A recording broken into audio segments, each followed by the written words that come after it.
Muy bien, entonces vamos a continuar con nuestra clase. En este caso vamos a empezar con el segundo capítulo, que es la parte de morfismos de grupos. Ya sabemos que cuando estudiamos las diferentes áreas de matemáticas, en este caso en álgebra, pues se estudian primero los objetos, cómo crear nuevos objetos a partir de algunos dados o algunos ya creados, y lo siguiente que se hace es estudiar las funciones que preservan la estructura de estos objetos. En este caso, nuestros objetos de estudio son los grupos y nos interesa estudiar las funciones que preservan eh, pues la estructura de grupo, ¿no? O sea, no cualesquiera funciones. Entonces, estas funciones que vamos a estudiar o que hacen esto son los morfismos de grupos u homomorfismos. Entonces, vamos a ver eh, qué es un morfismo de grupos. Entonces, para ello, chequen aquí en nuestra definición 1, 1, 2, pues si tenemos dos grupos, G y G', y tenemos una función entre G y G', pues vamos a decir que es un morfismo si para cualesquiera A y B en G se tiene que f de A por B es lo mismo que f de A por f de B, ¿no? O sea que respeta la operación. Claro, aquí es la operación, en este lado la operación del dominio, y aquí pues es la operación del codominio, es la operación en G'. Muy bien. Bueno, vamos a decir que dado un morfismo de grupos, vamos a decir que es un isomorfismo, si es biyectivo. Más adelante vamos a caracterizar bien esto. Bueno, vamos a la definición o una definición equivalente a esta, pues es que exista una función, un morfismo inverso. ¿Sí está bien? Y muy bien. Ahora, cuando dos grupos sean isomorfos, pues diremos que cuando existe un isomorfismo, mejor dicho, diremos que dos grupos son isomorfos y se va a denotar de este modo. ¿Sí? Así diremos que dos grupos son isomorfos.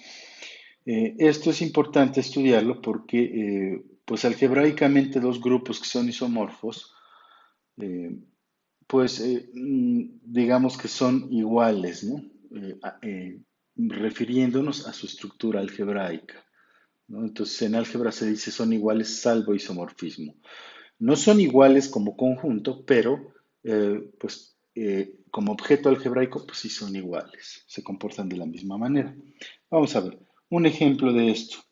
Consideren las unidades de z, es decir, el 1 y el menos 1. Ya dijimos que esto es un z por, ahí así vamos a denotar el conjunto multiplicativo de unidades de un anillo en general. Y vamos a ver, veamos que es isomorfo a Z2. ¿Sí? Esto va a ser bajo este morfismo que tenemos aquí, que nos dice al 1 lo mandas al 0 y al menos 1 lo mandas al 1. Claramente esta función pues es biyectiva. Sí, eso ya no hay problema. Entonces lo que restaría ver es que en efecto es morfismo. Y bueno, nosotros podemos checar si ustedes, por ejemplo, consideran f de 1 por f de 1, esto es f de 1, y está definido según la función que esto lo manda a la clase del 0. Por un lado, ¿sí? Por otro lado, si se fijan ustedes, bueno, voy a quitar el punto aquí. Si se fijan ustedes, pues esto es, bueno, a ver, lo voy a hacer paso a paso. Lo voy a hacer aquí de este lado. Si tienen f de 1 por f de 1, esto es lo mismo que al 1 lo manda al 0, entonces es la clase del 0 más la clase del 0. ¿Sí está bien? Y esto es 0 más 0, que es la clase del 0. Entonces, estos dos son iguales. ¿Sí está bien? Es decir, abre la suma, perdón, aquí es la suma en Z2, ¿no? Igual lo podemos hacer para por ejemplo, para el 1 por menos 1. Va a dar lo mismo si los multiplico al revés, porque estos dos grupos son conmutativos. Entonces esto va a ser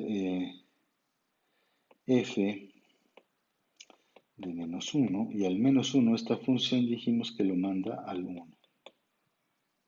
¿Sí está bien? Ahora, si consideramos las imágenes por separado, esta más la imagen del menos 1, la imagen del 1 va a parar al 0 y la imagen del menos 1 pues es la clase del 1, y la clase del 0 más la clase del 1 pues es la clase del 1, ¿verdad? Y entonces pues ya tenemos que esto es igual a esto, ¿sí? Entonces estamos viendo que efectivamente f de 1 más f de menos 1 es lo mismo que f de 1 por menos 1. Y por último, bueno, pues habría que hacerlo para menos 1 por menos 1. Lo voy a hacer nada más porque estamos aquí. Ahorita vamos a hacer una serie de ejemplos, ¿no? Pero bueno, entonces menos 1 por menos 1 pues esto me daría f de 1. Y f de 1, pues otra vez nuestra función lo manda a la clase del 0. Ahora, f de menos 1 más f de menos 1, pues al menos 1 lo manda al 1, y esto es la clase del 1 más la clase del 1, y esto es la clase del 2, que es lo mismo en Z2 pues que la clase del 0. Entonces hemos terminado. Esto, eh, este elemento de acá, pues es igual a este elemento de acá. Entonces es un morfismo. Como es biyectivo, es un isomorfismo, y entonces pues lo que tenemos es que como grupos, estos dos son el mismo, Z2 y el grupo multiplicativo de los enteros. ¿Sí? Entonces, pues no nos van a aportar mayor información, no van a hacer algo más por el estudio, los metemos en la misma bolsa, ¿no? Ya bueno, al menos ya sabemos esto, son la misma cosa como grupos. Aunque, pues ustedes observan claramente que no son la misma cosa como conjuntos. Bien, entonces, continuemos. Ahora, eh, vamos a llamar a un morfismo de grupos que tiene el mismo dominio y codominio, pues se le va a llamar endomorfismo. ¿Sí? Endomorfismo de grupos. Eh, un ejemplo, a ver, un ejemplo de un endomorfismo. Bueno, vamos a empezar con la sección de ejemplos. Vamos a ver muchos ejemplos. Ya saben que a mí me gusta ver muchos ejemplos. Entonces, cuando defino un objeto, entonces, bueno, si tenemos un grupo, entonces la función identidad, pues claramente es un endomorfismo, ¿sí? Porque es morfismo y pues el dominio es igual al codominio. Ahora, eh, si tienen ustedes dos grupos, H y G, y toman una función de G en H, de tal manera que a cada elemento en G lo mandas al neutro de H. Entonces digamos que esta es la función constante neutro, ¿no? Si estamos en notación adictiva, pues sería la función constante 0. Si estamos en notación multiplicativa, pues sería la función constante 1, ¿no? Pero bueno, en general, pues la llamamos así. El neutro es E sub H, en este caso el neutro de H. Si la definimos así, pues veamos que es un morfismo de grupos. Tomamos dos elementos en G, los evaluamos en la función. Y bueno, como la función a cualquier cosa que tengas evaluado, pues lo manda al neutro, a esto lo manda al neutro. Ahora, el neutro por sí mismo, pues nos sigue dando el neutro, ¿no? O sea, el E sub H. Y entonces, pero la imagen de G1, pues es justo E sub H. Y la imagen de G2, pues es E sub H. Entonces, esta F, definida así, pues es un morfismo de grupos, ¿no? Porque preserva, perdón, la operación o abre la operación, ¿no? Como decíamos en álgebra lineal. El ejemplo 214 nos dice lo siguiente: si tienes H un subgrupo de G, entonces puedes definir la inclusión como iota de H a G, de tal manera que a cada elemento lo dejas como está, cada H en H. Entonces, bueno, realmente es restringir el dominio de la función identidad, que ya vimos que es un morfismo, entonces tiene que seguir siendo un morfismo. Eh, Muy bien, el ejemplo 215 nos dice lo siguiente. Si tomas los enteros y tomas un grupo cíclico generado por A, entonces fíjate que se puede definir la función de Z al cíclico generado por A, que se llama G, como f de Z, y lo mandas a la Z. Entonces, este es un morfismo de grupos. ¿Por qué? Porque si tú tomas cualesquiera dos enteros, Z1 y Z2, entonces f de Z1 más Z2, pues esto es igual a la Z1 más Z2. Eso por definición, ¿verdad? De las potencias, pues tenemos que es a a la Z1 por a a la Z2. Y bueno, por la definición de la función, esto es f de Z1 por f de Z2. Por lo tanto, pues es un morfismo.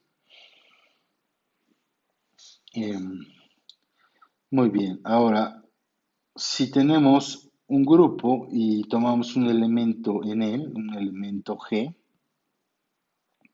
definimos gamma sub G como gamma sub G de X va a ser G por X por G a la menos 1. Entonces, este morfismo se llama el morfismo conjugación, eh, y a los elementos de la forma Gx, G a la inversa, o G a la menos 1, pues se les llama conjugados de X. Entonces vamos a ver que esto es un morfismo. Tenemos dos elementos en G, X y Y, y entonces los evaluamos en gamma sub G. Esto es lo mismo que multiplicarles G del lado izquierdo y G inverso del lado derecho. Pero luego aquí podemos poner una identidad disfrazada de G inverso por G entre los términos X y Y. Aquí me falta un paréntesis, obviamente. Y bueno, entonces ahora podemos asociar de estas dos maneras. ¿Por qué? Por el principio de asociatividad generalizado. Puedo asociar esto, ya lo demostré, con esto, ¿no? Juntar estos tres términos y estos tres. Pero fíjense que esta parte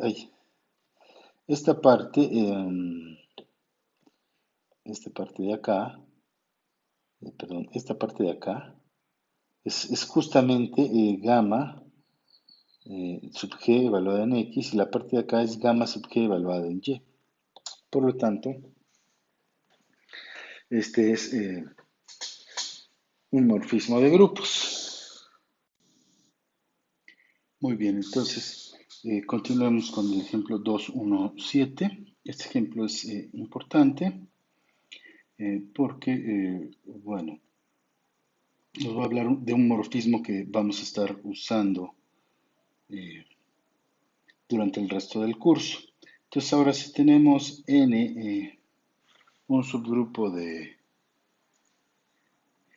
normal de G, definimos el morfismo nu de G en el cociente, G módulo n.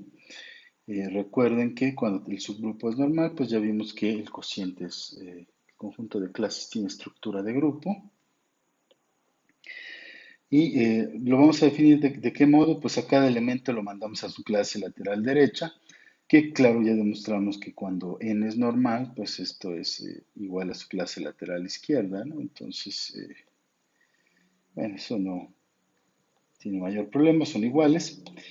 Y entonces, vamos a ver que en efecto este es un morfismo. Si tenemos G1 y G2, dos elementos en G, y entonces su imagen bajo nu de su producto pues es n por G1 por G2. Por definición del producto en el cociente, pues esto es la clase lateral izquierda, derecha de G1 por la clase lateral de G2. Y esto pues por definición de nuestro morfismo pues es nu de G1 por nu de G2. Pues hasta aquí todo bien, por lo tanto no es un morfismo de grupos. Ahora, a este morfismo se le llama morfismo canónico o natural. ¿Sí? Bueno, les decía, lo vamos a estar usando. Mm, muy bien. Ahora, el ejemplo 218, pues consideren ahora esta función, la función signo, que ya trabajamos en la parte de permutaciones. Bueno, lo podemos pensar como una función que va de Sn al grupo multiplicativo de los elementos invertibles de z, ¿no? O a las unidades de z. Es decir, ya sabemos que esto es 1 o menos 1. Y ya sabemos que el signo de una permutación pues, siempre es 1 o menos 1. Así que esto está bien definido. Entonces, en el teorema 114, nosotros demostramos que para cualesquiera dos permutaciones, el signo del producto de estas dos permutaciones, es el signo de alfa por el signo de beta. Entonces, eso lo que nos dice ese teorema, pues ya nos está garantizando que la función signo es un morfismo de grupos. Muy bien, ahora continuando, el ejemplo 219, pues si tenemos G, una función, perdón, la colección de funciones reales, entonces G con la suma y la función constante cero, pues es un grupo. Entonces, ahora tomemos un CNR fijo, definimos phi sub c de GAR dado de tal manera que a cada función en G, digamos f, pues lo que le asocia es evaluarla en el número real c, o sea, es una función evaluación. Y bueno, vamos a ver que esta phi sub c pues es un morfismo de grupos. Entonces, evaluamos phi en la suma de dos funciones, f más g. Eso por definición de phi sub c te dice, pues evalúa esta suma en el real c, y esto pues es f de c más g de c, ¿no? Por definición usual de la suma usual de funciones, pues es esto. Y bueno, f de c pues es phi sub c evaluada en f, y g de c pues es phi sub c evaluada en g. Por lo tanto, pues es un morfismo de grupos, ¿no? Aquí, poner aquí, por lo tanto, phi sub c es morfismo. ¿Sí está bien?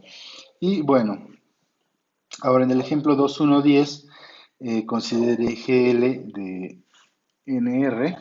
Este es el grupo general lineal, entonces esto lo que denota, no sé si ya se los había comentado, sino esto lo que denota es, pues son la colección de matrices invertibles de n por n con coeficientes reales.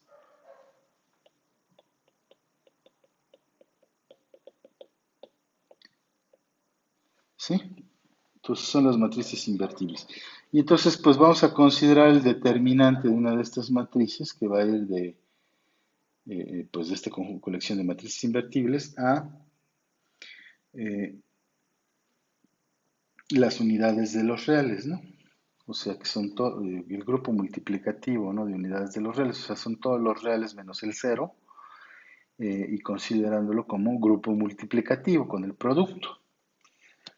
Entonces, ustedes en su curso de teoría de ecuaciones, pues ya demostraron que, eh, pues este es un morfismo de grupos, ¿no? Porque ya demostraron que el determinante de un producto es el producto de los determinantes. Entonces, este es otro ejemplo de un morfismo de grupos. Ahora continuamos con otros ejemplos más.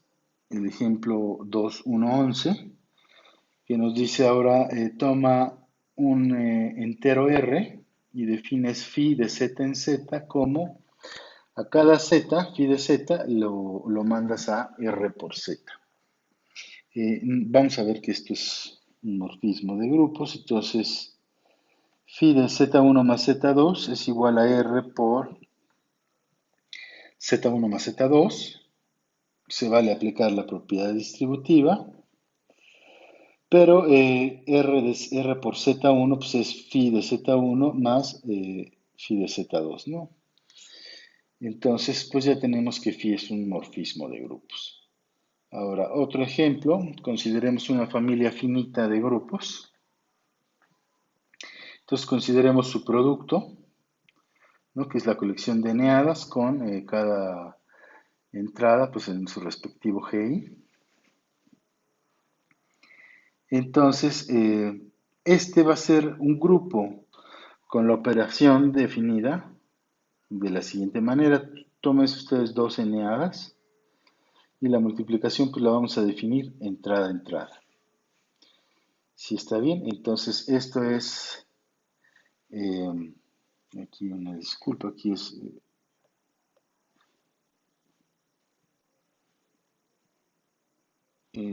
la primera entrada pues nos va a quedar G1 por H1 con la operación asterisco 1, sub 1 y hasta así sucesivamente hasta llegar a la enésima entrada que nos va a quedar G sub n por la operación enésima por Hn, ¿no?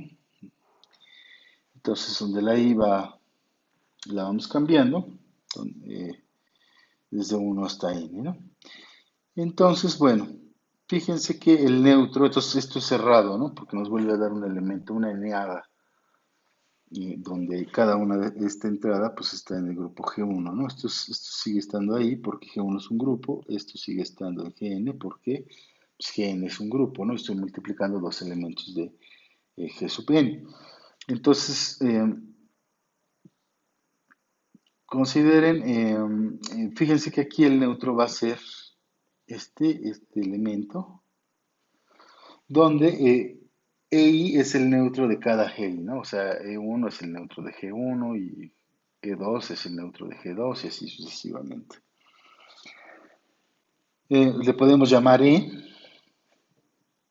a este neutro y además noten que el inverso con esta operación de un elemento G1, G2, así hasta llegar a Gn, es G1 inverso, G2 inverso, con suspensivos hasta llegar a el inverso de Gn. Entonces, pues la asociatividad no la escribo aquí porque esa pues hereda de que cada uno de los GIs es asociativo. Entonces, bueno, ya tenemos que este producto que definimos acá, es un grupo.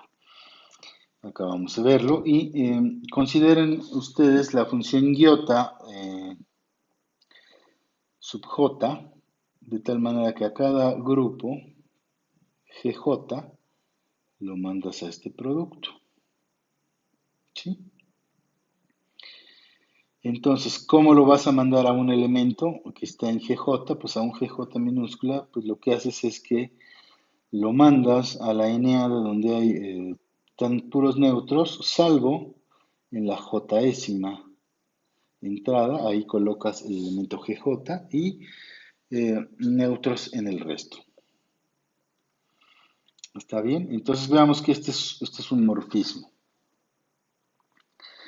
Eh, Supongan entonces que tienen dos elementos, obviamente en GJ, y los multiplicamos. Esto, lo que hace J sub J, es que pues manda este producto a la J décima entrada y neutros en las restas, en el resto de las entradas, perdón. Entonces, pero fíjense, de la definición de producto podemos escribir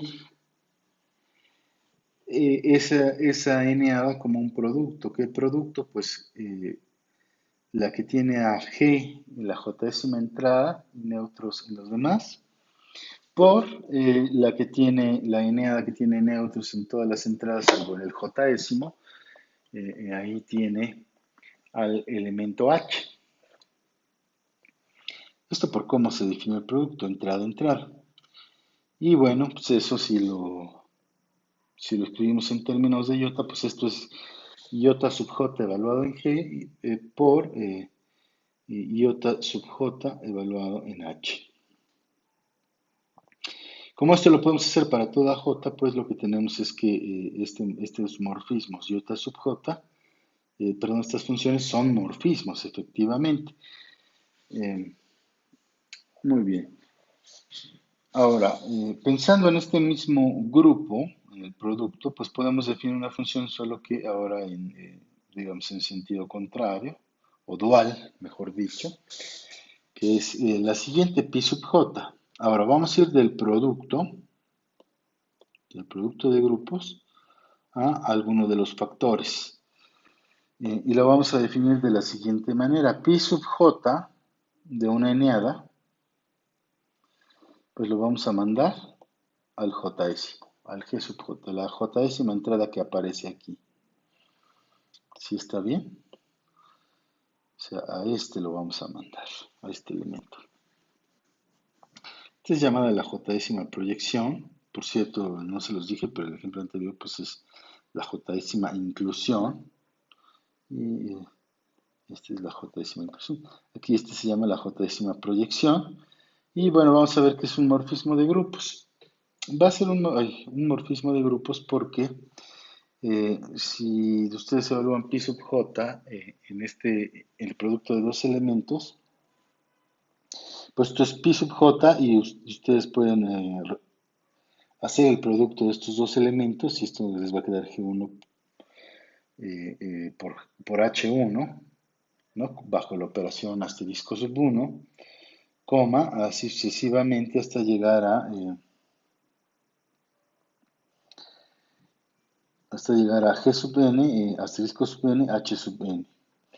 Ahora, la proyección de ese elemento, pues es enviarlo a este elemento, ¿no? Que es justo lo que está pasando aquí. Y este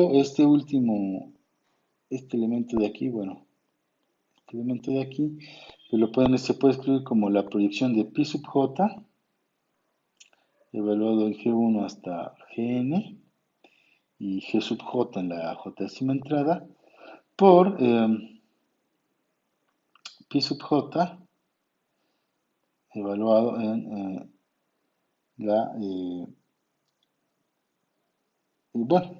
esta eneada, ¿no? En esta eneada de H, ¿no?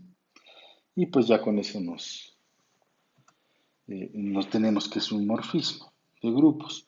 Ahora, otro ejemplo es el ejemplo 1, 2, 1, 14. Bien, este ejemplo tenemos phi mayúscula de z a zn, de tal manera que a cada n lo mandamos a su clase de equivalencia. Y bueno, este claramente va a ser un morfismo, ¿no? Porque si ustedes evalúan phi de z1 más z2, pues esto lo va a mandar a la clase de z1 más z2, obviamente módulo n, y la definición de suma en Zn, pues de la clase de la suma es la suma de las clases, pero eso justamente es phi de z1 más phi de z2. Entonces hasta aquí vamos bien. Y ahora, bueno, hasta aquí de ejemplos, ya vemos bastantes ejemplos de morfismos. Eh, Supongan ustedes que tienen H y G dos grupos y F un morfismo. Entonces se van a cumplir las siguientes propiedades. Se va a cumplir que, primero, F del neutro es el neutro en H. Segundo, a cada elemento en G, pues tenemos que F va a mandar inversos en inversos, ¿no? O sea, el inverso de G, pues va a ser, bajo F, va a ser el inverso de F de G. Y por último, para cada entero, F de G a la N es igual a F de G, todo eso evaluado a la N. Entonces, bueno, vamos a hacer la demostración. Y bueno, supongan que tienen bueno, vamos a ver primero. ¿A dónde vamos a llamarle al neutro de G? Pues E sub G, como lo hemos hecho en toda esta sección. Y entonces F de E sub G, pues es lo mismo que F evaluado en E sub G por E sub G, ¿sí? Porque es el neutro. Y luego, como estoy suponiendo por hipótesis general de la proposición, pues que es morfismo, entonces esto es F de E sub G por F de sub G. Cancelamos, ¿no? Y nos va a quedar que esto es E a la H por F de E sub G. Cancelar significa multiplicar de ambos lados por el inverso de F de E sub G. ¿Sí está bien? Y entonces, pues hasta aquí todo bien, se cumple la primera propiedad. La siguiente propiedad es, tomen G en G. Y bueno, la siguiente propiedad hay que ver que manda inversos en inversos. Y entonces, bueno, lo vamos a hacer por unicidad, ¿no? Vamos a ver que este elemento, pues es el inverso de F sub G, ¿no? Entonces, pues vamos a hacerlo. F sub G o F de G por F de G inverso, como esta F es morfismo, pues tengo esto, que esto es F de G por G inverso, pero eso es F del neutro, y por el inciso 1, pues esto es el neutro en H. Así que este señor resulta ser el inverso de este señor. Entonces, como ya se demostró que el inverso es único en un grupo, pues se tiene forzosamente que para todo G en G, F del inverso de G tiene que ser F de G inverso. Sí, o sea, manda inversos en inversos, todo morfismo. Todos estamos pidiendo que sea morfismo. Bien, entonces para la tercera propiedad, que es que a F evaluado en G a la N lo manda, o es lo mismo que F de G evaluado a la N, pues vamos a hacerlo por inducción sobre N. Entonces la base pues la podemos hacer a partir de N igual a 0, en realidad es el primer inciso, ¿no? Porque pues F evaluada en G a la N, pues es F evaluada en, perdón, F evaluada en G a la 0, y esto es F del neutro, y por el inciso 1 de esta misma proposición, esto es el neutro en H, es decir, el neutro va para el neutro, y esto es lo mismo que F de G, digamos, si quieren, el paso intermedio sería evaluado a la 0, y esto es lo mismo que F de G evaluado. Entonces, se da la igualdad, ¿no? Ahora vamos a hacerlo, entonces esto demuestra la base de la inducción. Vamos a suponerlo para n mayor que 0, vamos a demostrarlo para n más 1. O sea, Supongamos que para n mayor que 0 se tiene esto. Y bueno, vamos a demostrarlo para n más 1. Entonces, f evaluado en g de n más 1 es igual a f evaluado en g a la n por g. Luego, como f es morfismo, pues tenemos que aquí se vale esto es f de g a la n por f de g. Luego el siguiente paso se justifica pues aplicando la hipótesis inductiva, ¿no? Porque f de g a la n pues es lo mismo que f de g evaluado a la n, potenciado a la n, mejor dicho. Y esto queda multiplicado por f evaluado en g. Y el producto de estos dos es f evaluado en g a la n más 1. Entonces, pues, el resultado hasta ahí se cumple. Ahora, vamos a ver qué pasa con los negativos. Tomemos n, supongamos que n es estrictamente mayor que 0. Entonces, pues, menos n es menor que 0. Y entonces, pues, f evaluado en g a la menos n es lo mismo que f evaluado en el inverso de g elevado a la n, ¿no? Eso, pues, siempre se tiene. Así se definen las potencias negativas, ¿no? Luego, como n es positivo, pues por el inciso b puedo hacer esto, o tengo esta igualdad, esto es g y el inverso, perdón, eso es f evaluado en el inverso, todo elevado a la n. Y luego, sí está bien, y luego aquí esto es por el inciso, el paso b de la inducción, ¿no? Para positivos. Y luego el siguiente, pues se vale por el inciso 2 de esta misma proposición, ¿no? Porque manda el inverso, ya dijimos que f manda el inverso del inverso. Y pues por último nada más aplicamos la definición de evaluar un elemento en un número negativo.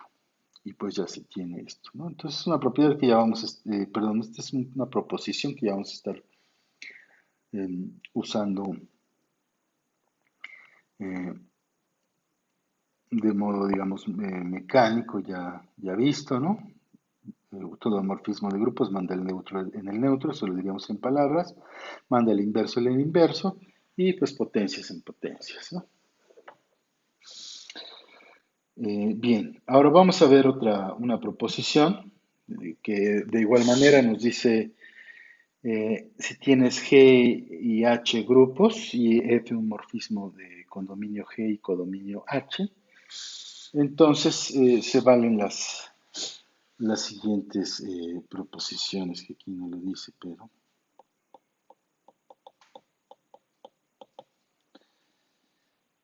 se tiene esto. Primero, si L es un subgrupo de G, entonces su imagen bajo F, pues es un subgrupo en H, ¿no? O sea, la imagen de un subgrupo es un subgrupo del codominio. Y segundo, si tienes un subgrupo en el codominio,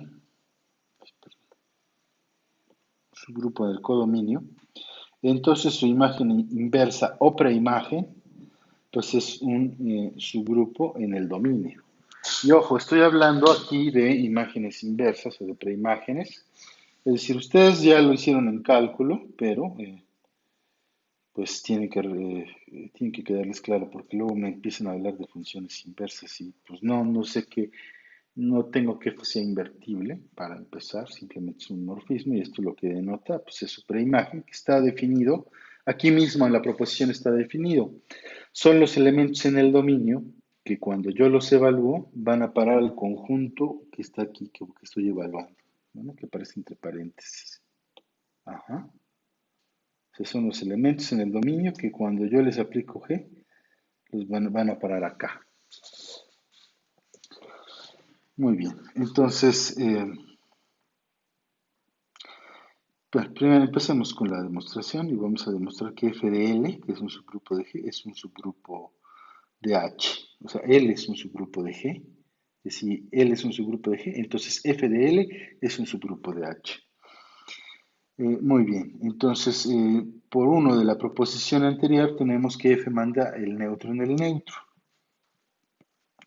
Eso lo que nos dice, como L es un subgrupo, pues entonces tiene el neutro. Eso significa que su imagen pues debe de contener a la imagen de este elemento, ¿no? Pero la imagen de este elemento es E sub H. Muy bien. Entonces, pues este conjunto no es vacío y tiene el neutro. Luego, si tomamos dos elementos ahí, X y Y en la imagen de L, ¿qué va a ocurrir? Pues que como están en la imagen, quiere decir que existen dos elementos en L, de tal manera que f de G1 va a parar a X y f de G2 va a parar a Y.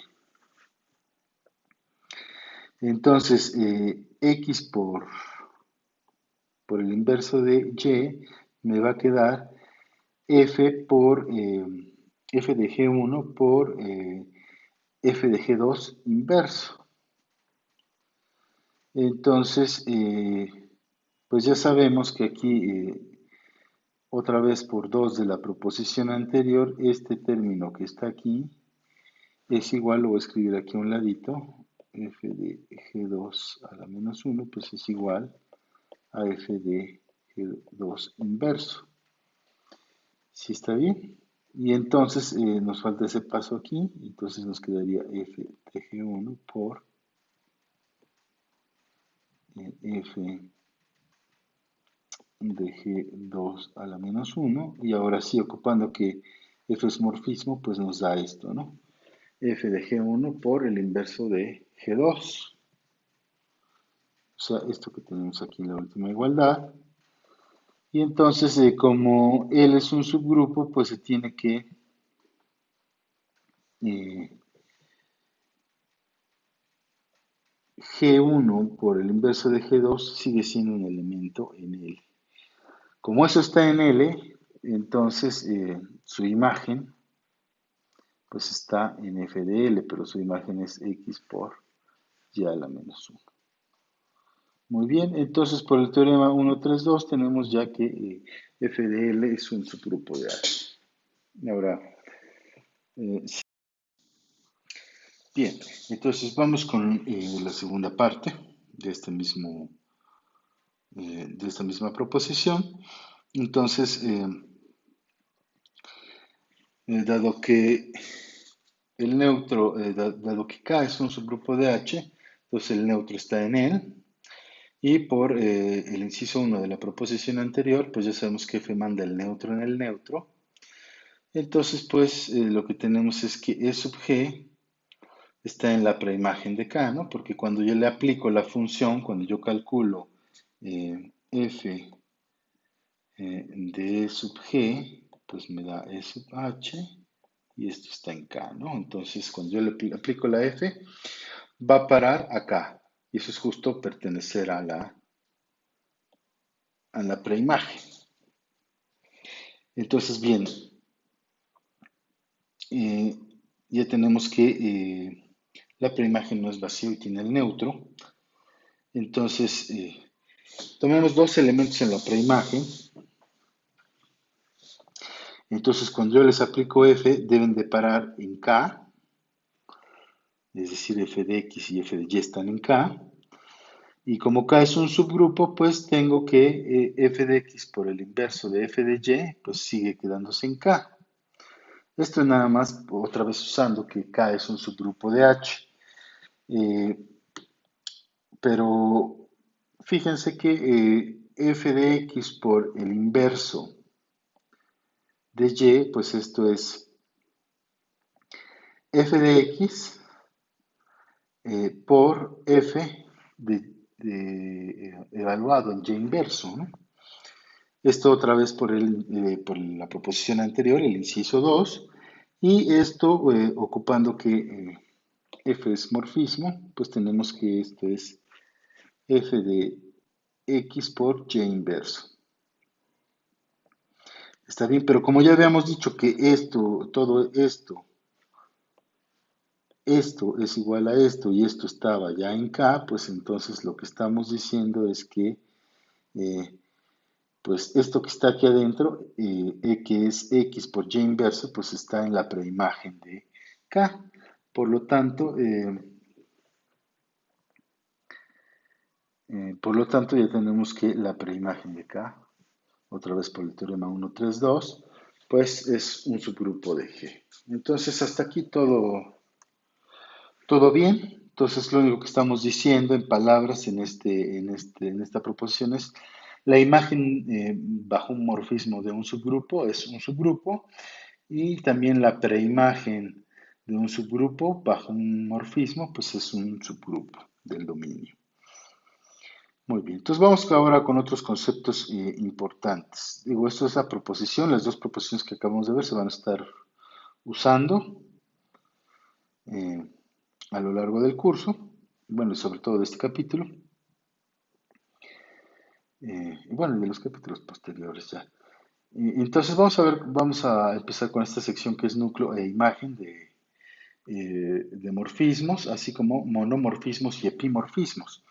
Entonces, si tenemos ahora un morfismo de grupos F, que va de G en G', definimos su núcleo, que se va a denotar así como el ker de F, como los elementos en el dominio que van a parar, que su imagen va a parar al neutro. Es decir, F de G me da el neutro M'. ¿Está bien? O sea, son todos los elementos que van a parar al neutro. Y definimos la imagen de un morfismo, bueno, pues como lo hacen en morfismo F, como lo hacen en cálculo, como lo vienen haciendo todo el tiempo, pues que es la imagen de F, es F de G mayúscula, que son la colección de los elementos en G', o sea, en el codominio, para los que existe un elemento en el dominio, de tal manera que F de G es igual a G', ¿no? Es igual al elemento G'. O sea, son todos los elementos del codominio que tienen, que son la imagen de algún elemento en el dominio. Eso es la imagen. Eh, Muy bien, entonces como observación, pues la imagen es un subgrupo de G'. Esto porque, acabamos de ver que la imagen en la proposición anterior, en 1, que la imagen de un subgrupo es un subgrupo del codominio. Entonces la imagen de todo el dominio pues es un subgrupo en el codominio, ¿no? En particular, digamos, esto que está aquí. Y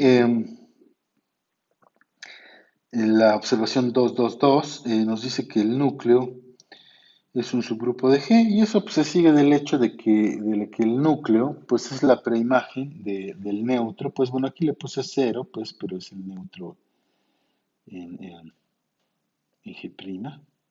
Vamos, menos 1. ¿Sí está bien? Esa es la preimagen del neutro acá. O del E sub G', ¿no? Entonces, pues como este señor siempre es un subgrupo de G', es uno de los subgrupos triviales, pues su preimagen por la proposición anterior es, eh, es un subgrupo. Entonces, bueno, pues ya lo tenemos, ya no lo tenemos que hacer tanto. Entonces, el núcleo y la imagen siempre son subgrupos, ¿no? Respectivamente del codominio y del dominio. Ahora, bueno, este ejemplo ya habíamos visto el morfismo, ¿no? Si consideramos el grupo multiplicativo eh, de las unidades de z, z por, y consideramos la función, el morfismo signo, ya demostramos que es un morfismo. Entonces, fíjense que por el perdón, por el teorema 115, tenemos, bueno, no es por eso, sino que calculamos el núcleo, bueno, sí es por eso, pero ahorita les digo por qué. El núcleo del signo, ya vemos que es un morfismo, pues son todos los elementos en Sn que van a parar al neutro aquí en el conjunto de unidades de Z, o sea, al 1, y eso es la colección de todas las permutaciones pares. Si está bien, entonces, pues esto es lo que llamamos A sub n, ¿no? Esto ahora sí, porque en el teorema 115 dijimos una permutación es par si solo si su signo es 1. Entonces, bueno, por eso es que se calcula así, ¿no? Y eso es el conjunto que anotamos como A sub n. Y la imagen de, del signo, de la función signo, está mal, es pues todo el codominio, ¿no? Porque pues siempre el signo de una permutación pues puede ser par, pero también hay permutaciones que son impares, ¿no? Permutaciones pares e impares, y entonces pues eso lo que me dice es que las imágenes pues es todo el conjunto de unidades, ¿no? De Z con el producto.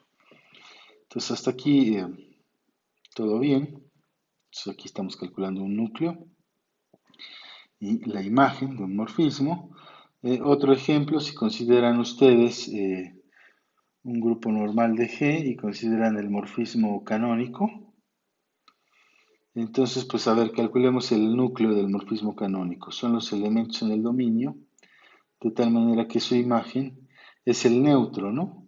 Pero el neutro en el grupo cociente, o sea, en este grupo el neutro es pues n por e, sí que en realidad es n, por eso es que aquí nada más pongo n, y eso entonces son los Gs en G, tales que su clase lateral, acuérdense que la imagen de G minúscula, pues lo manda cada elemento en G, lo manda a su clase lateral derecha, y entonces esto es n sub G, n de G, perdón, n por G igual a n, y bueno, estas clases son iguales si solo si, esto se lo pueden saltar, pues el G que habíamos tomado está en n, y esto pues lo que me daría son los elementos en n, ¿no? Bueno, me daría G intersección n, pero como n es un subgrupo de G, pues esto me queda n.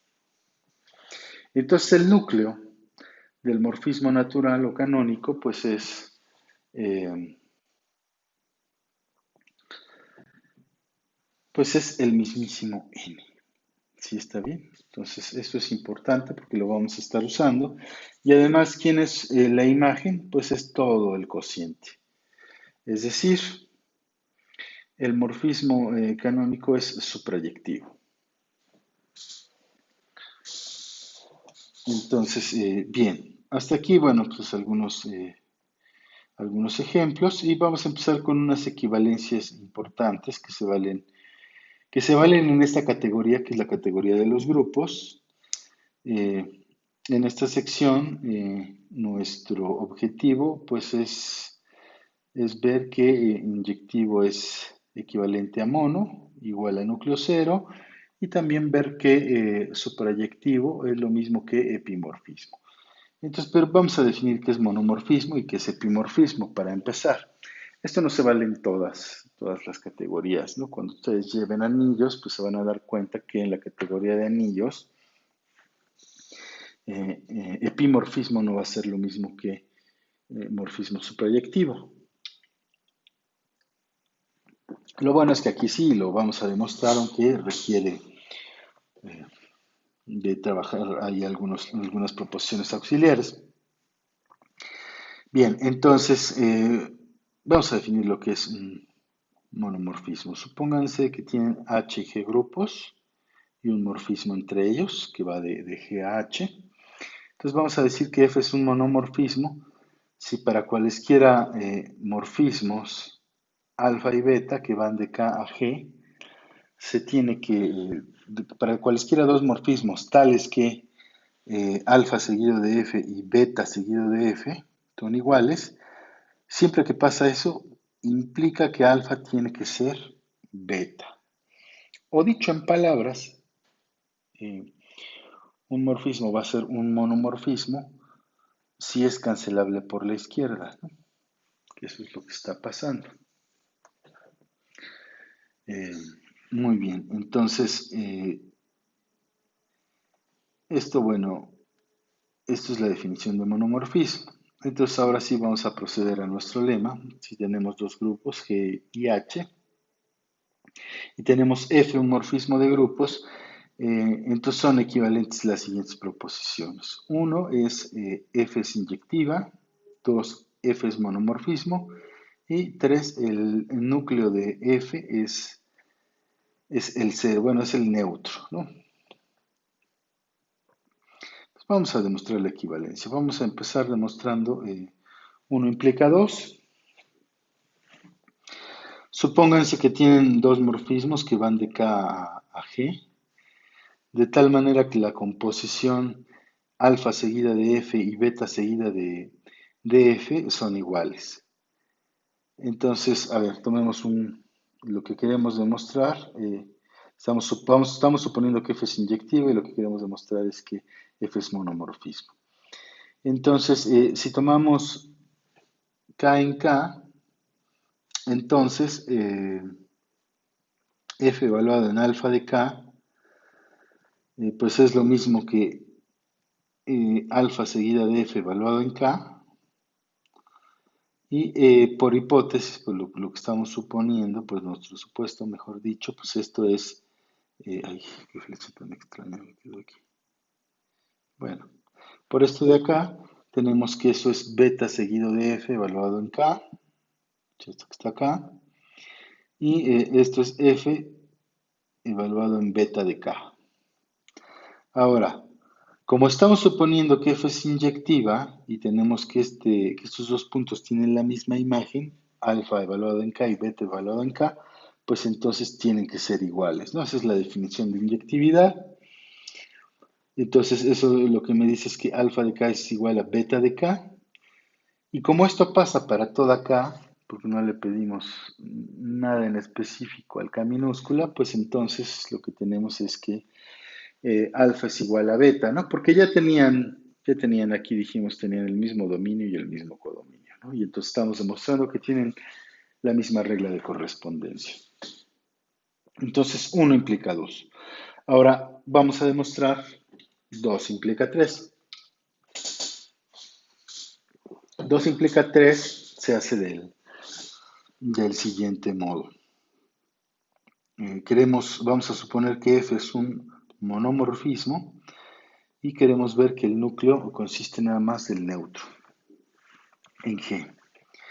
Siempre se da esta contención, o sea, este subgrupo trivial pues, siempre está contenido en todos los subgrupos de G, en particular en el núcleo. Entonces lo que hay que ver es la otra contención. Llamémosle K al núcleo para simplicidad, para escribirlo más rápido. Entonces K va a ser el núcleo de F. Y consideren estos morfismos alfa que vaya de K, en este caso del núcleo, a G, dado por alfa como el morfismo inclusión, o sea, en realidad aquí lo ponemos así, de inclusión, y beta, que va a ser el morfismo que va del núcleo a G, el morfismo nulo, o sea, beta de un K lo va a mandar a el neutro en G, a cada, esto para todo, K en el núcleo. ¿Sí está bien? Eso es lo que, este es el morfismo nulo. Ah, pues aquí está. Y para cada K en K se tiene que beta evaluado en K es igual a E sub G, al neutro de G. Entonces, fíjense, para cada K en K se tiene lo siguiente. Si yo calculo alfa seguida de F evaluado en K, pues esto es F evaluado en alfa de K, pero alfa dijimos, con ese alfa dijimos que era el morfismo inclusión. Y el morfismo inclusión acá, pues lo deja como está. Entonces esto es F de K, Pero f de k, acuérdense que k está en K, que es el núcleo de F. Entonces F de K minúscula pues tiene que ser el neutro en H. De ahí se tiene esta igualdad. Y el neutro en H, por nuestra primera proposición de la sección anterior, pues ya sabemos que el neutro va a parar al neutro, así que esto es, lo puedo sustituir, es F evaluada en el neutro de G. Pero el neutro de G es beta de K, porque beta de K era el morfismo constante, perdón, era el morfismo constante este, ¿no? A esto mandaba cada elemento de K. ¿Sí está bien? Entonces son iguales. Como esto pasa para cualquier K, pues tenemos que se tiene esta condición, que alfa seguida de F es igual a beta seguida de F. Y como estamos suponiendo que F es un monomorfismo, pues entonces es cancelable por la izquierda, así que la hipótesis o nuestro supuesto implica que alfa es igual a beta. Entonces, para cada k en k, por eso fíjense que estamos diciendo que para cada k en k, iota de k, que esto es alfa de k, es igual a beta de k, que es el, eh, el neutro en G. Es decir, lo que estamos teniendo es que todos los elementos que están en el núcleo forzosamente son el neutro en G. Eso es lo que estamos demostrando aquí. ¿Sí? Y pues por lo tanto el núcleo tiene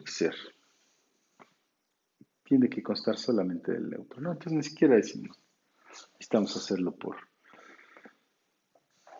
contenciones. Aquí se ve claramente.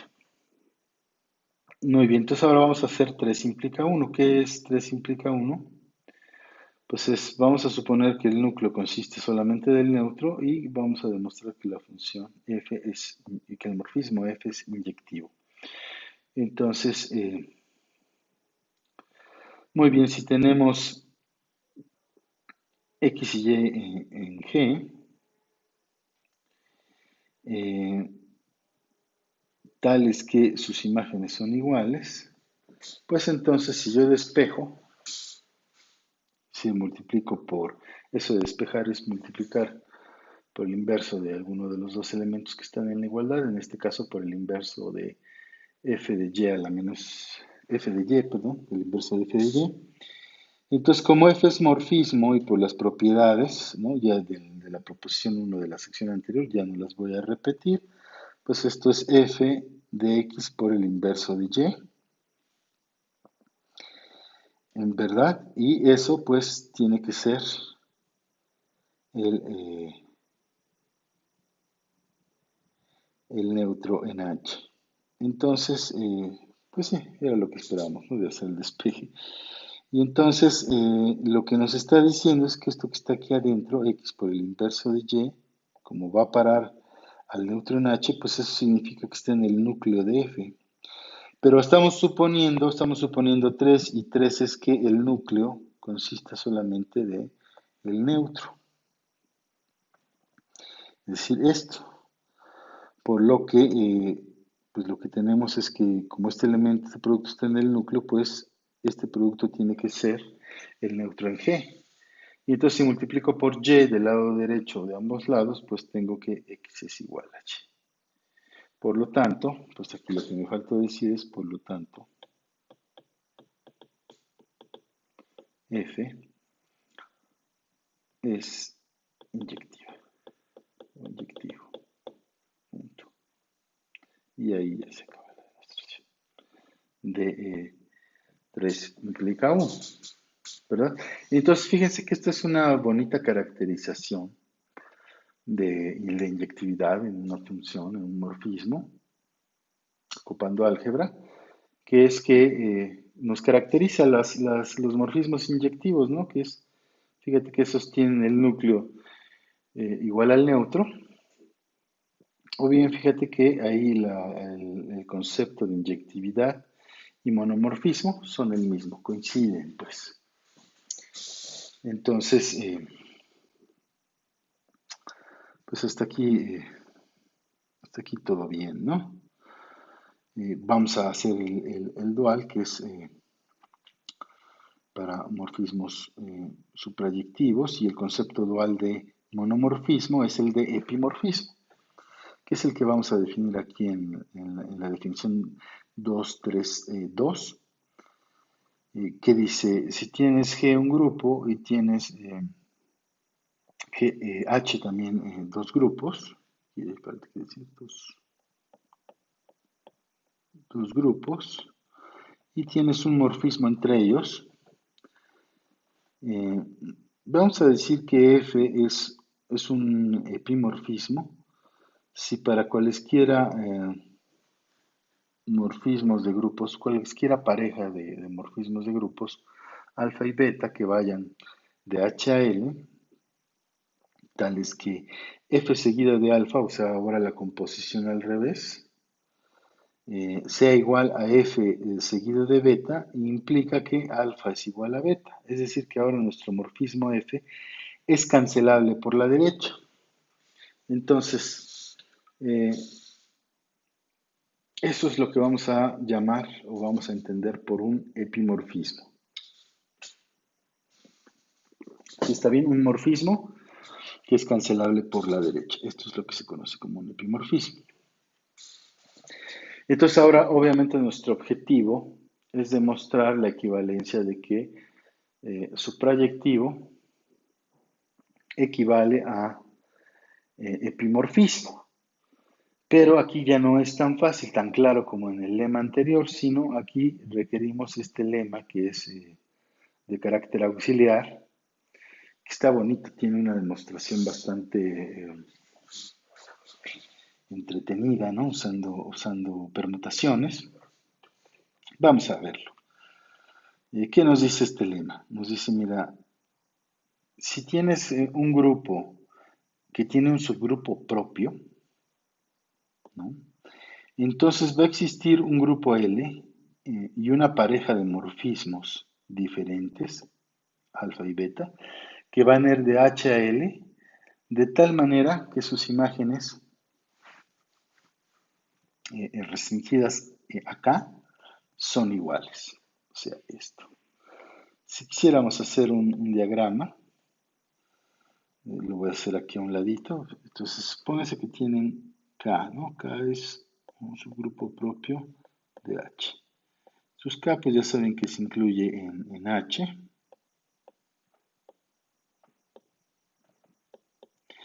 Entonces, este lema lo que nos dice es, esta es la función de inclusión, iota. Si tienes que este es propio, o sea que aquí no se da la igualdad, pues entonces van a existir morfismos alfa y beta y un grupo L, de tal manera que este cuadrado conmuta. ¿Sí? Es decir, lo que dice aquí, que alfa de K es igual a beta de K. Que conmute este cuadrado significa que si yo tomo un K, lo evalúo bajo este iota, que es el mismo K, lo evalúo bajo alfa, es lo mismo que si yo que si sigo el camino por el otro lado, por el lado de arriba, si yo a este K lo mando al mismísimo K porque es la inclusión, y a este K lo mando a beta de K y me da lo mismo. O sea, es lo mismo ir por acá que ir por acá. Eso es que un cuadrado con mute. ¿Sí? Y bueno, pues ahí se entiende muy claro qué es lo que está pasando, ¿no? O sea, si sigo este camino, pues es lo mismo que este otro.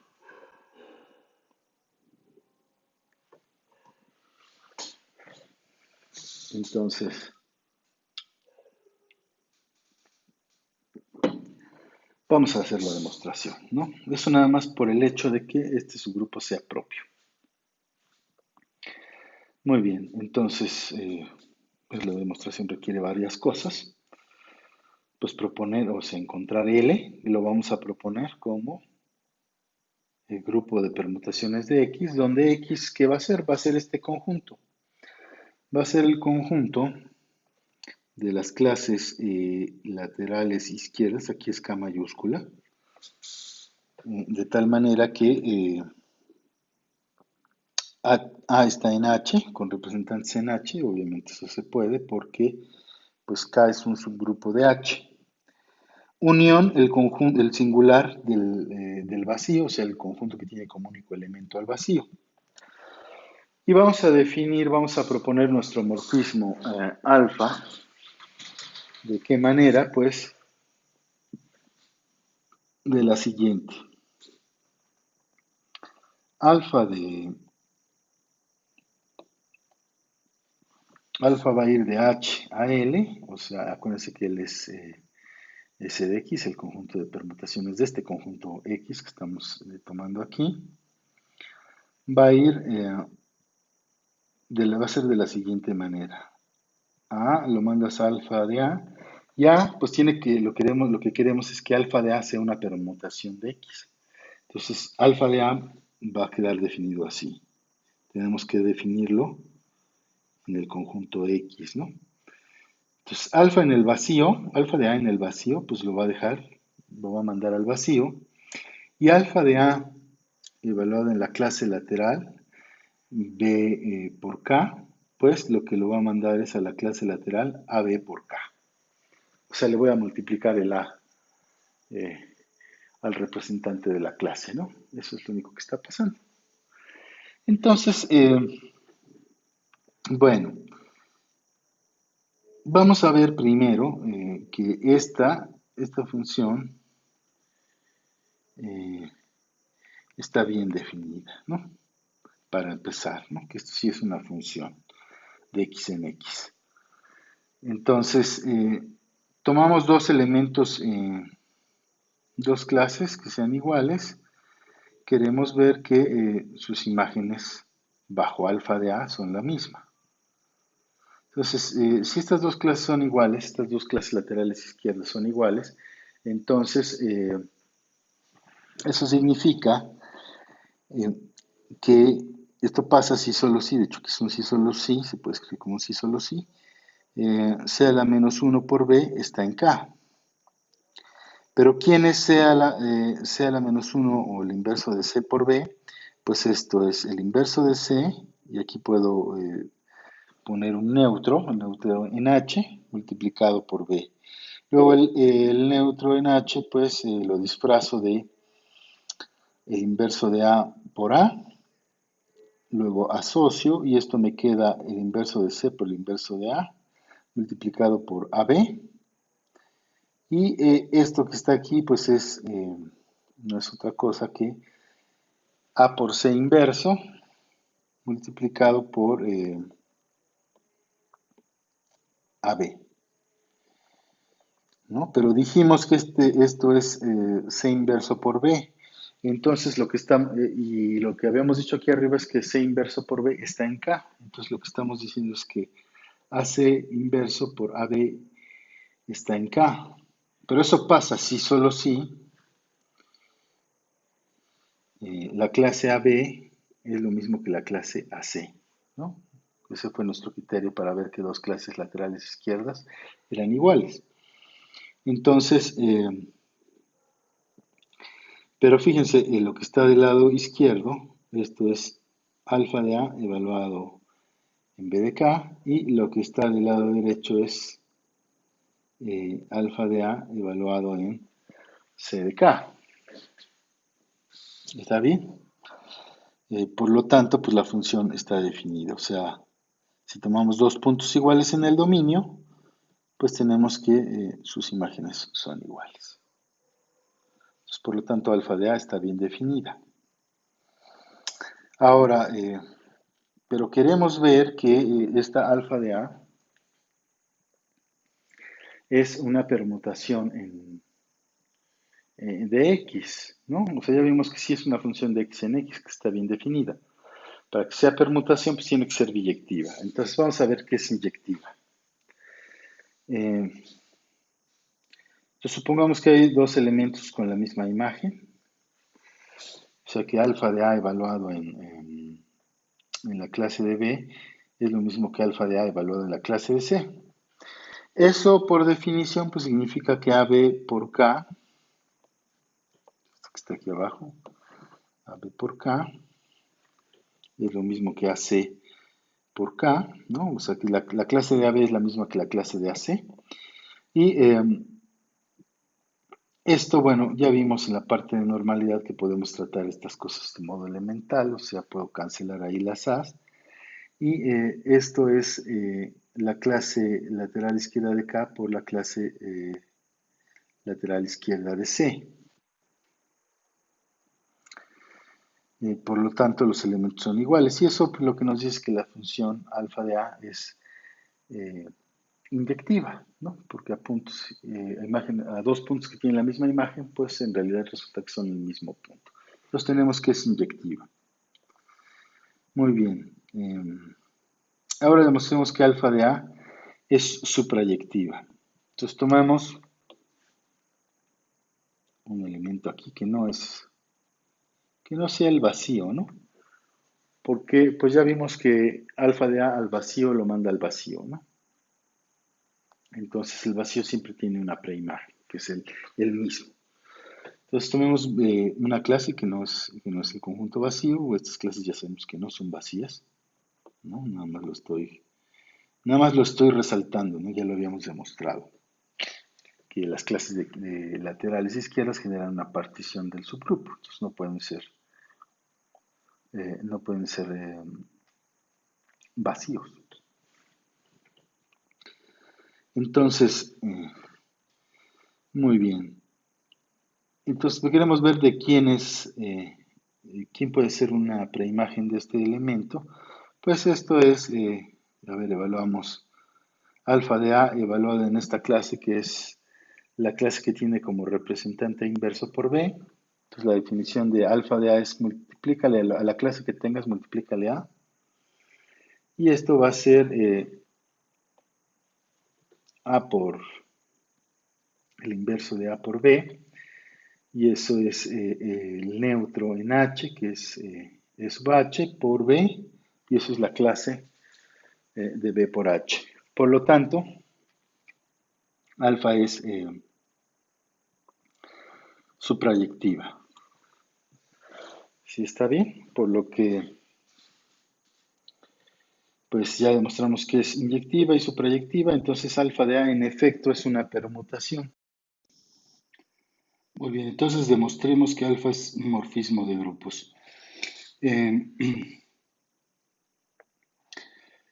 entonces, fíjense, primero, si evaluamos alfa de A por B, entonces esto evaluado en la clase de C, pues por definición es A por B por la clase lateral izquierda de C, y eso pues podemos asociar y dejar afuera A, y esto es alfa evaluado en B,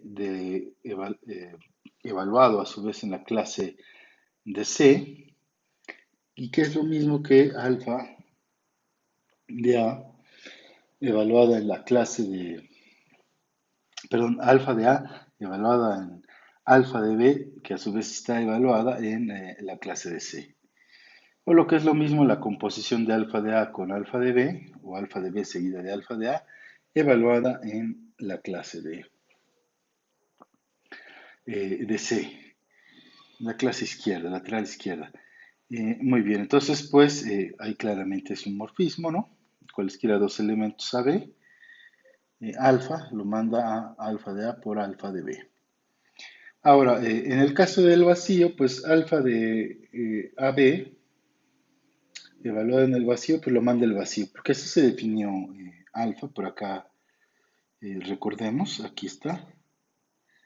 A ver, aquí lo tenemos, lo voy a remarcar aquí con azul, ya quedó muy tachado. Y entonces alfa de cualquier elemento, evaluado en el vacío, me da el vacío. Entonces, eh, hasta ahí todo bien. Y por otro lado, pues hacemos lo mismo, ¿no? Alfa de A, bueno, alfa de B seguida de alfa de A evaluada en el vacío, esto es alfa de A evaluada en alfa de B evaluada en el vacío, y eso me da alfa de A evaluada en el vacío, ¿no? Porque alfa de B evaluada en el vacío es el vacío, y alfa de A evaluada en el vacío, pues es el vacío. Por lo tanto, también coincide. Y por lo tanto, alfa es un morfismo de grupos. Ahora, ya lo sabíamos porque de algún modo, no, pero esto ya nos dice que alfa es un morfismo de grupos. Entonces, eh,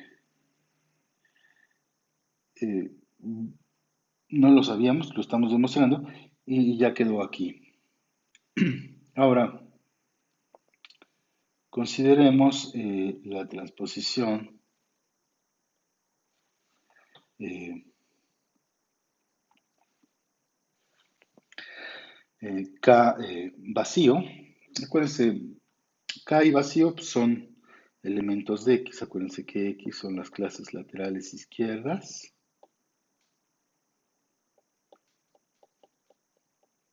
Y unión del singular del vacío, ¿no? Entonces K es uno de estos elementos aquí. K el subgrupo, pues es un elemento de ahí. A fin de cuentas son símbolos. Podemos crear la permutación transposición. Y consideremos gamma de S de X en S de X, el morfismo conjugación por el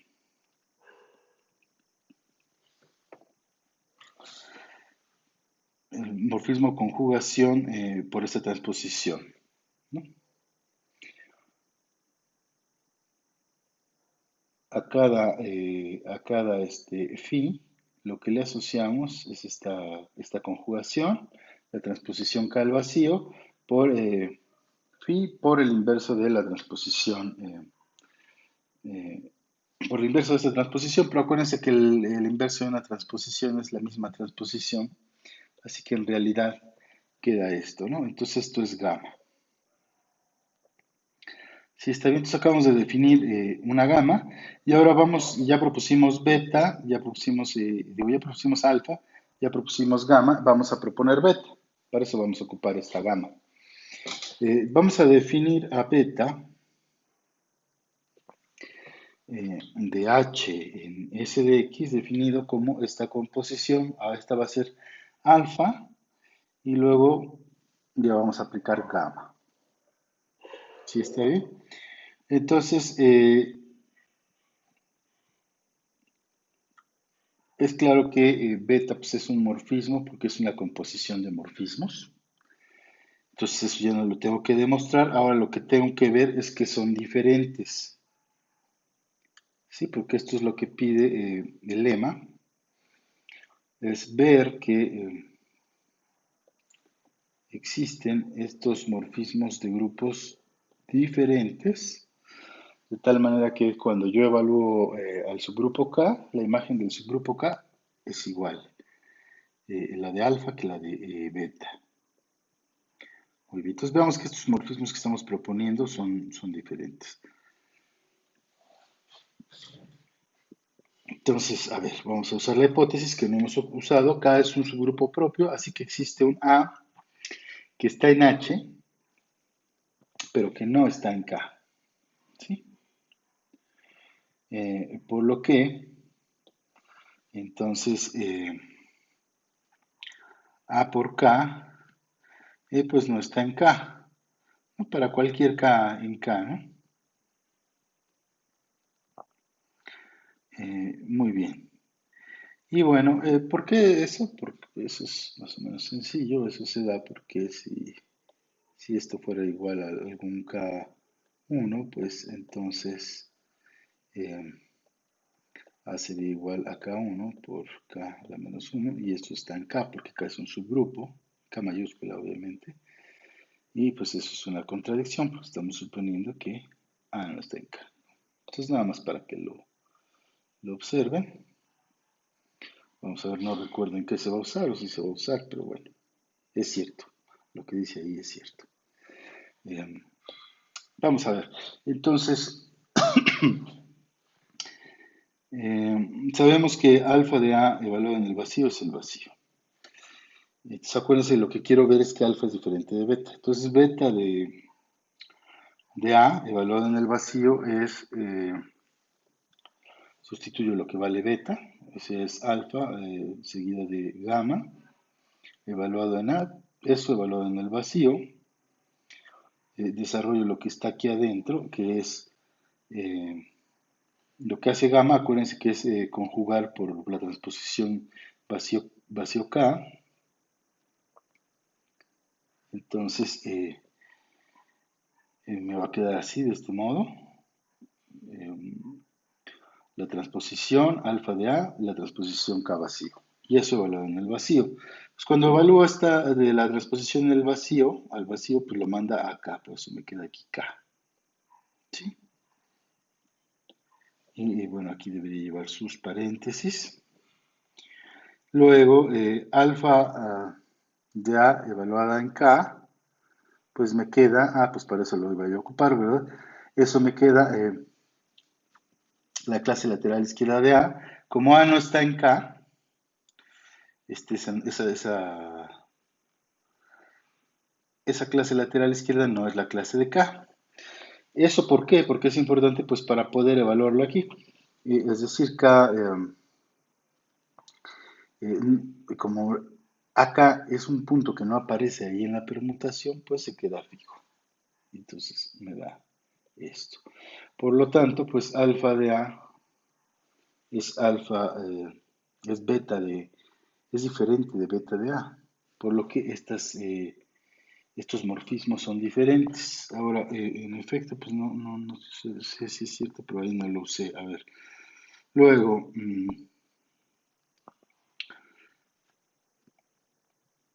muy bien, falta demostrar, pues la última parte, que es esta, que es que las imágenes de ambos morfismos en K, en el subgrupo K, coinciden, ¿no? La imagen de este subgrupo en cada una coincide. Entonces tomo, entonces hasta ahí no he ocupado esa hipótesis. Lo que sí ocupé es que A, acuérdense, A no está en K. Muy bien, entonces tomo K en K. Entonces,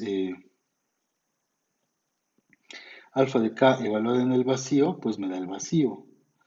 Y beta de K evaluada en el vacío, pues sustituyo todo lo que vale beta, que es alfa de K seguida de gamma, que es todo esto, ¿no? Ya lo sustituyo.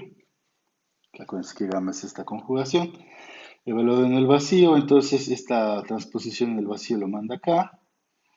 Eh, alfa de K minúscula en K, pues lo manda a la clase K por K, y eso es K, y a esa transposición acá, pues lo manda al vacío.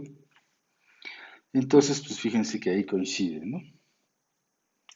Eh, alfa de K, cuando lo evalúo en el vacío, coincide con beta de K, cuando lo evalúo en el vacío. Muy bien. Ahora, tomemos un, un BNH y evaluemos eh, alfa de K en este elemento, ¿no? Acuérdense que las alfas pues, son las alfas de K o de algún elemento, pues es un morfismo en S de X, ¿no? En el grupo de permutaciones S de X. Entonces, y estos son el tipo de elementos que hay en S de X. Es el vacío, son clases laterales izquierdas, ¿no? No pierdan de vista eso para que pues, puedan entender por qué estamos evaluando ahí.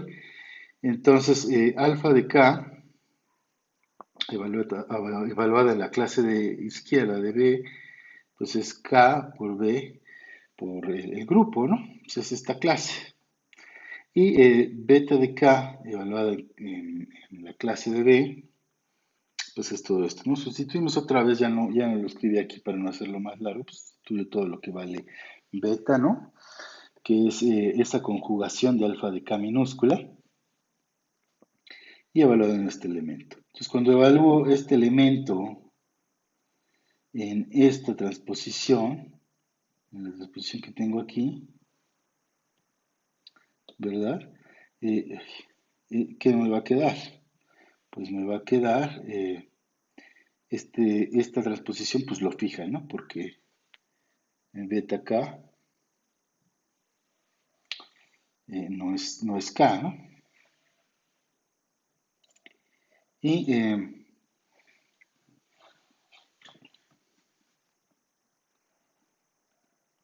digo, para hacerlo en el caso general. Y luego esto me queda evaluado en alfa de K. Esto es K por B por K, evaluado en esa transposición, que tampoco tiene a este elemento y entonces lo deja así. Por lo tanto, son iguales. Por lo tanto, para toda K en K, este, alfa de K es igual a beta de K. ¿Sí? Y eso significa que entonces estas imágenes son iguales. Entonces, el lema es cierto, ¿no? Entonces, fíjense, si tienes un subgrupo propio de K, entonces tienen que existir alfa, beta, morfismos que van de H a L. Tienen que existir estos morfismos y este subgrupo, este grupo, de tal manera que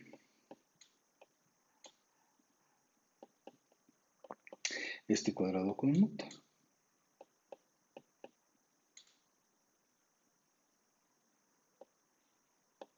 ¿Sí? Y bueno, los morfismos, estos morfismos acuérdense diferentes. Y tienen esta gracia que cuando los restringes a, y aquí estoy escribiendo al revés, ¿verdad? Cuando los restringes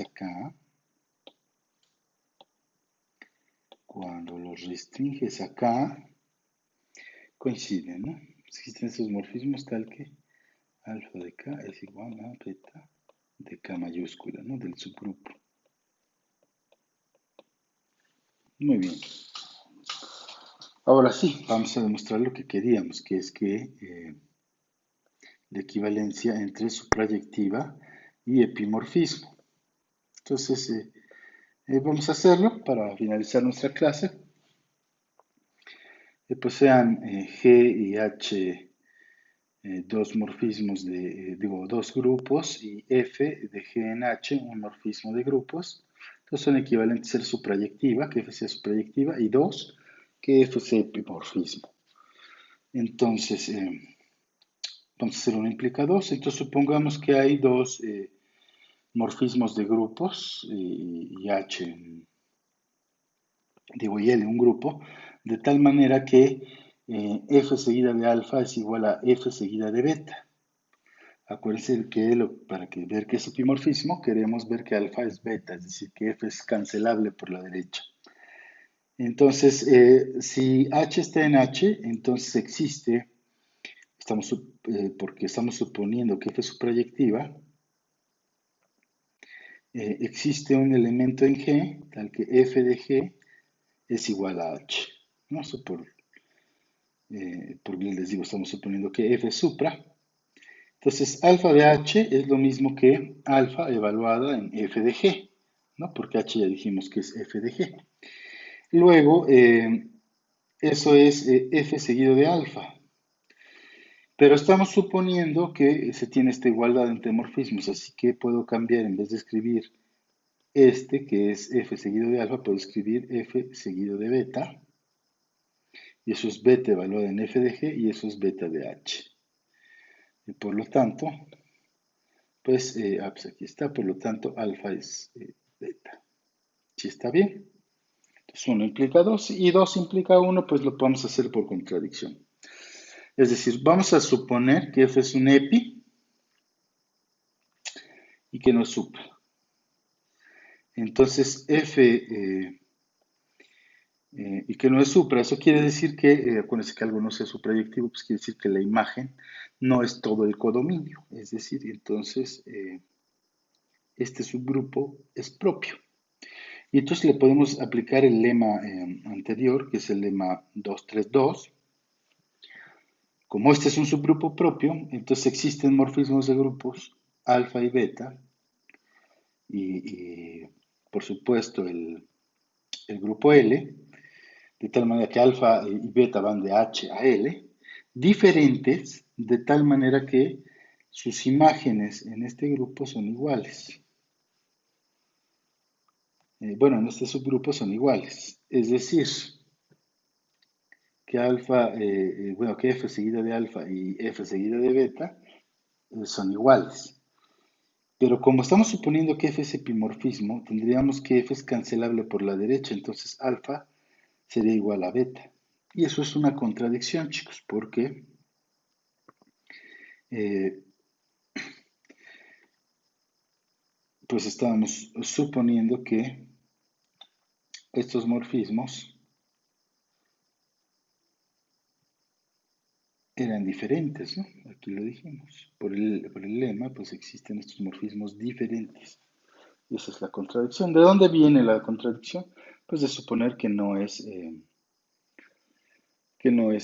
no es suprayactiva. Por lo tanto, tiene que serlo.